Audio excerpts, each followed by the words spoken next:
చా అలా జరిగిందేంటి? ఏంటివేనా డల్లగా ఉండి తెగ ఆలోచించేస్తున్నావు? నేనేది జరగకూడదు అనుకున్నాను అదే జరిగిపోయింది అత్తయ్య గారు. ఏమైందమ్మా?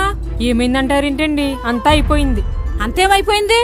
ఇలా అవుతుందని నేను అసలు అనుకోలేదండి. మా అబ్బాయి ఏమన్నా అన్నాడా? మీ అబ్బాయి ఏమైనా అంటే నేను ఊరుకుంటానేంటి? ఏమైందో త్వరగా చెప్పమ్మా, నాకు టెన్షన్ వచ్చేస్తుంది. ఎంతో నమ్మకంగా ఉన్నాను, ఆ నమ్మకం అంతా వృధా అయిపోయిందండి. వేనా ఇలా నాంచితే నా వల్ల కాదు. ఏమైందో చెప్పు. మీరేంటి అత్తయ్య గారు నా బాధలో నేనుంటే? అదే చెప్పొచ్చుగా. ఏ బాధ? నాకేం అర్థం కావడం లేదు. దేవుడు కరుణించలేదండి. ఇదిగో వేనా త్వరగా చెప్పమ్మా, నాకు కన్నీళ్ళు రప్పిస్తావా ఏంటి? మీరు నేను ఎంత బాధపడినా జరిగింది వెనక రాదండి. ఇంతకే ఏమైందో చెప్పమ్మా. ఎంతో జాగ్రత్తగా బెల్లం దాస్తే చీమలు పట్టేసినాయండి. బెల్లానికి చీమలు పట్టినాయనా? ఇంత టెన్షన్ పెట్టో. మామూలు బెల్లం అయితే పర్వాలేదు, మా అమ్మగారి ఇంటి దగ్గర నుంచి తెచ్చిన బెల్లం చీమలు పడితే బాధ రాదా? చీమలన్నా పట్టకుండా ఉంటాయా, దోమలన్నా కుట్టకుండా ఉంటాయా?